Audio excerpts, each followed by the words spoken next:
Good morning बच्चों। बच्चों हम लोग पाठ 12 भारत की सांस्कृतिक एकता का अध्ययन कर रहे थे। भारत की सांस्कृतिक एकता यानी भारत में अलग अलग धर्म है, जाति है, भाषा है, सब कुछ है, लेकिन फिर भी उसमें आपस में एक एकता है। उसमें देखा गया किस प्रकार हर धर्म के लोग, हमारे सिख धर्म के लोग भी हिंदू धर्म के देवी देवता भगवान को उच्च स्थान दिए, जैन धर्म के लोग भी, और हम लोग भी दूसरे धर्म के लोगों को उच्च स्थान अपने धर्म ग्रंथों में दिया।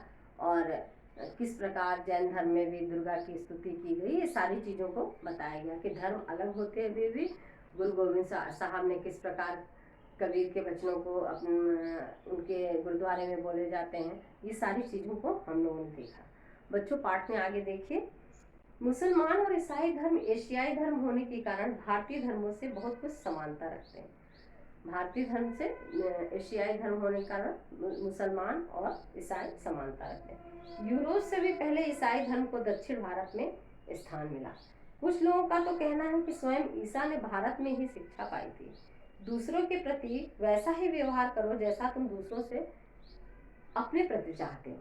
ईसा मसीह का यह कथन भारत के आत्म प्रतिकूलानी परेशान न समाचरे, ये हमारे बोले हैं कि जो ईसा मसीह थे वो उन्होंने कहा है अपने से आत्मना प्रतिकूलानी, अपने से वैसे ही दूसरों के प्रति वैसा ही व्यवहार करो जैसा आप स्वयं से चाहते हो।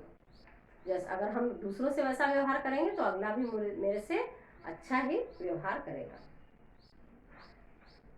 ईसाइयों में कि क्षमा और दया बौद्ध धर्म से मिलती जुलती। ईसाई धर्म में जितना क्षमा और दया धर्म में माना जाता है वैसे ही बौद्ध धर्म में भी। मैं यह नहीं कहता कि किसने किससे लिया, परंतु इन मौखिक सिद्धांतों में हिंदू, बौद्ध और ईसाई धर्मों में समानता है। रोमन कैथोलिक की पूजा अर्चना, धूप दीप व्रत उपवास आदि हिंदुओं के से है। देखिए बोला गया है जो कैथोलिक ईसाई जो हैं वो लोग धूप भी जलाते हैं, दीप भी जलाते हैं और व्रत वगैरह करते हैं, उपवास भी करते हैं। वो हमारे हिंदू धर्म से मिलता जुलता।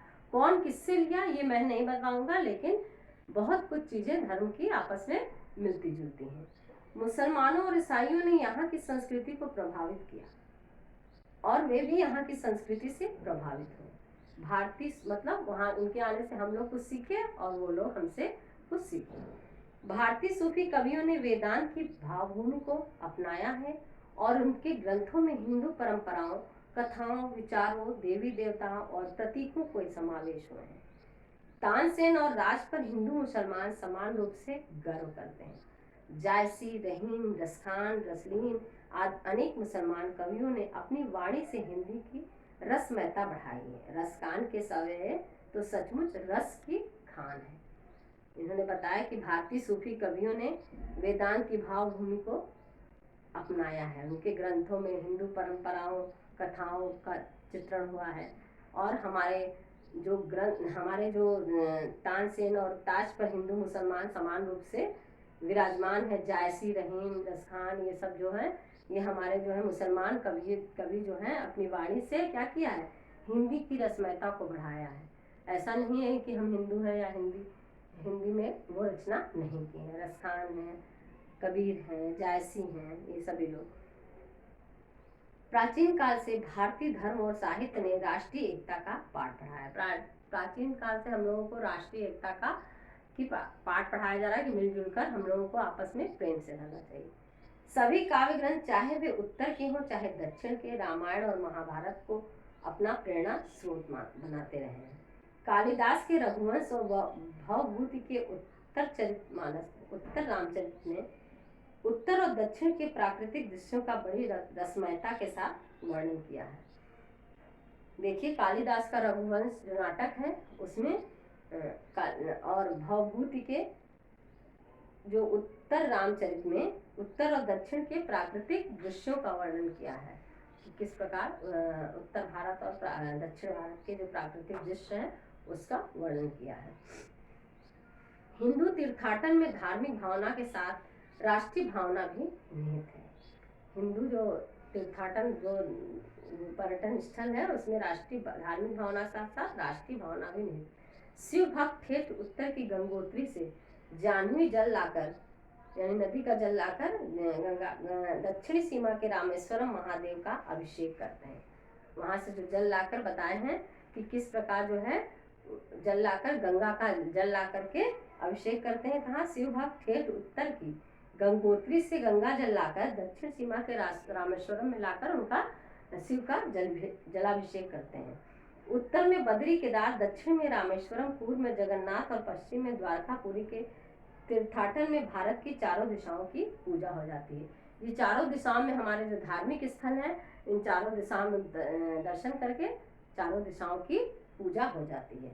भारत की 7 पुरियां पवित्र और मोक्षप्रद मानी गई हैं, इनकी भी यात्रा की जाती है। भारत की जो है 7 पुरियां जो है मानी गई हैं, मतलब धार्मिक नगर जो है 7 जो है धार्मिक नगर माने गए हैं,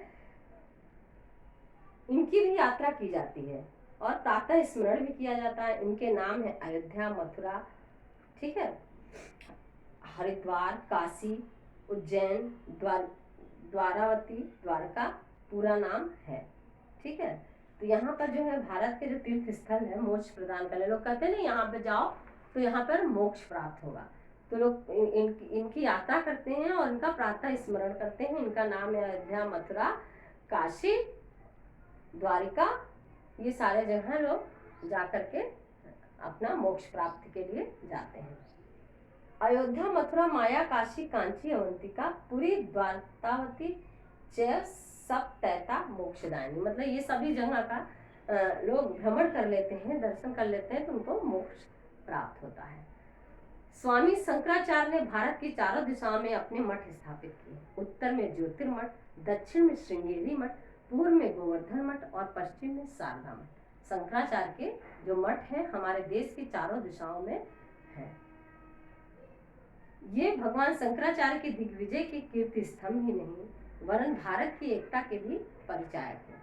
दक्षिण के अन्य आचार्यों के संप्रदाय अविरोध भारत से उत्तर में फले फूले और विकसित हुए।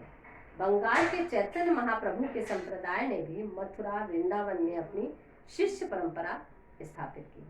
चैतन्य महाप्रभु भी जो थे वो शिष्य परंपरा ज्ञान देने का काम करने लगे, मथुरा वृंदावन में भी शिक्षा दिए। इन संप्रदायों के मंदिर बने और उनकी पूजा अर्चना उत्तर प्रदेश के जीवन और साहित्य को प्रभावित किया। हिंदी साहित्य गगन के सूर्य और शशि स्वरूप सूर्य और तुलसी दक्षिण के संप्रदाय से ही प्रभावित थे। ये सब एकता के सूत्र प्राचीन थे किंतु उनकी उपेक्षा की गई। ये सभी में एकता बताया गया किस प्रकार इन्होंने अलग अलग होते हुए भी अर्चना की, उत्तर प्रदेश के जीवन और जीवन साहित्य को प्रभावित किया। हिंदी साहित्य में गगन के सूर्य और शशि स्वरूप सूर्य और तुलसी उनके बारे में बताया गया है कि संप्रदाय से प्रभावित थे।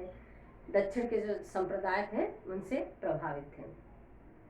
अब अभी तक हम लोग देखें कि किस प्रकार हम लोग देवी देवताओं को सम्मान मिला, फिर किस प्रकार हमारे धर्म साहित्य को देखा गया, अलग अलग धर्म से होते हुए भी दूसरे धर्म को सम्मान दिया गया। अब हम आते हैं भाषा पर। भाषा, अब भाषा का प्रश्न आता है। उत्तर भारत की भाषा प्राय सभी भाषाएं संस्कृत से निकली हैं। उत्तर जो हमारे जो भारत, बंगला है, मराठी है, ये सब है, सब जो है सब जो है संस्कृत से निकली है और उन सभी के शब्दों में पारिवारिक समानता है। दक्षिण की भाषाएं सभी संस्कृत से प्रभावित है। जो मलयालम बोलते हैं उसमें भी संस्कृत से का वर्ड मिलता है। उन्होंने भी थोड़ी बहुत मात्रा में संस्कृत की शब्दावली ग्रहण की, किसी ने थोड़ा तो किसी ने बहुत, यानी सभी भाषाओं में संस्कृत कहीं न कहीं मिलती है क्योंकि हमारी हिंदी भाषा की जननी माना गया है। उर्दू को छोड़कर प्राय सभी भाषाओं की वर्णमाला एक नहीं तो एक सी है, केवल लिपि का भेद है। लिपि अलग अलग है लेकिन करीब करीब एक सी है उर्दू को छोड़कर। मराठी और देवनागरी की लिपि भी समान है। जो मराठी भाषा है और देवनागरी हिंदी दोनों की लिपि देवनागरी ही है, मराठी भाषा की भी देवनागरी और हिंदी की भी।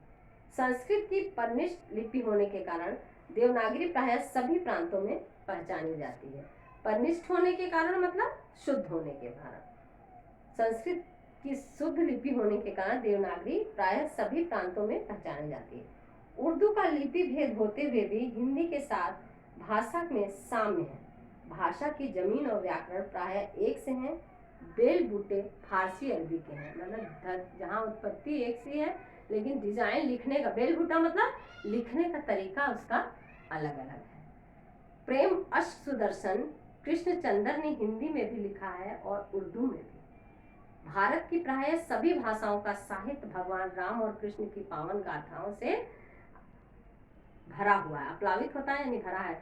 जो लोग साहित्य में भगवान राम के बारे में, भगवान कृष्ण के बारे में ही गाथा गाते हैं। सभी ने संतों और वीरों का जिक्र भी किया है। सभी भाषाओं के साहित्य ने स्वतंत्रता की लड़ाई में योगदान दिया। भाषाओं का भेद होते हुए भी विचारों की एक धेयता है, यानी एक उद्देश्य है। यानी भाषा भिन्न भिन्न है, सभी में सभी भाषा में भी जो है, मराठी में भी, बांग्ला में भी, सभी भाषाओं में राम का, कृष्ण का अपने रचनाओं में उल्लेख किया गया है। सभी भाषाओं में हमारे संतों का उल्लेख किया गया है। तो भाषाओं का भेद होते हुए भी हमारे विचारों की एक धेयता, मतलब विचारों का उद्देश्य जो है हमारे एक ही है। भारत की विभिन्न भाषाओं के साहित्य का धूमिल इतिहास खुला मिला सा प्रतीत होता है। धूमिल मतलब जो धुंधला, हल्का, स्पष्ट न हो। तो भारत की विभिन्न भाषाओं के साहित्य का स्पष्ट इतिहास घुला मिला सा प्रतीत होता है, मतलब जो इतिहास उसका स्पष्ट नहीं है, आपस में मिला जुला है। उनके बीच कोई अभेद नहीं, अंतर नहीं, दीवार न थी। मीरा गुजराती और हिंदी में समान रूप से कवित्री मानी जाती है। मीरा के गीतों से बंगाल भी प्रभावित हुआ है। भूषण की वाणी का महाराष्ट्र में भी आदर हुआ है। संत तुकाराम आदि महाराज संतों ने अपनी कविता में हिंदी को भी अपनाया। विद्यापति समान रूप से हिंदी, मैथिली और बंगला के कवि माने जाते हैं। कबीर, दादू आदि संतों का व्यापक प्रभाव रहा है। उन्होंने अपने एक तारे की तान से सारे भारत को बांध दिया। तुलसीकृत रामायण का मराठी और बंगला में भी अनुवाद हुआ है। सूरदास के भजनों को प्रायः सभी प्रांतों के गायकों ने अपनाया। सभी प्रांतों मतलब सभी राज्य के। बंगला के वंदे मातरम और जनगणमन राष्ट्रीय गीत बने। वेशभूषा, रहन सहन और शक्ल सूरत में भेद होते हुए भी भारतवासी अपने जाति व्यक्ति से पहचान लिए जाते हैं। जाति व्यक्तित्व से पहचान, अलग अलग रंग रूप वेशभाषा होते हुए भी पहचान लिए जाते हैं। हमारा एक जाति व्यक्तित्व है, यह हमारी जाति मनोवृत्ति, जीवन मीमांसा, जीवन दर्शन, हमारा जो है दृष्टिकोण, हमारा देखने का, समझने का तरीका, रहन सहन, रीत रिवाज, उठने बैठने के ढंग, चाल ढाल, वेशभूषा, साहित्य, संगीत और कला में अभिव्यक्त होता है। विदेशी प्रभाव पड़ने पे भी बहुत अंशों में अक्षुण्ण बना रहा। हमारी एकता का मूल मतलब विदेशी लोग आए फिर भी हमारे जो रहन सहन, बोल चाल, रीत रिवाज, उठने बैठने के तरीके में कोई परिवर्तन नहीं किए। और हमारी ये एक जाति व्यक्तित्व है, यह हमारी मनोवृत्ति को, हमारे जीवन दर्शन को जो है दर्शाता है कि किस प्रकार हम जीवन जीते हैं। तो बच्चों, हम लोग अपने ये पाठ का नाम जो था भारत की सांस्कृतिक एकता, भारत में किस प्रकार विभिन्न धर्म और जाति के लोग होते हुए भी अलग अलग लेखक रहे, रचनाकार रहे, फिर भी उन्होंने अपनी हिंदी भाषा को अलग अलग धर्म के होते हुए, अलग अलग जाति के होते हुए भी महत्व दिया और अलग अलग भाषाओं का प्रयोग करते हुए भी हम लोग। तो बच्चों, पाठ कंप्लीट हो गया। अब हम लोग आप पाठ के अभ्यास करेंगे। तो बच्चों, विभिन्न भाषा देखते हुए विदेशी प्रभाव पड़ा और हमारी एकता जो है फिर भी खंडित नहीं, यानी अनेकताओं में एकता का देश है। अलग अलग धर्म, जाति, वेशभूषा अलग होते हुए भी हम लोग एक हैं। एक दूसरे के धर्म को, एक दूसरे की जाति को, एक दूसरे के धर्म के लेखक को, राइटर को, भगवान को अपने धर्म ग्रंथों में भी याद करते हैं। तो बच्चों, हमारा पाठ समाप्त हो गया। धन्यवाद।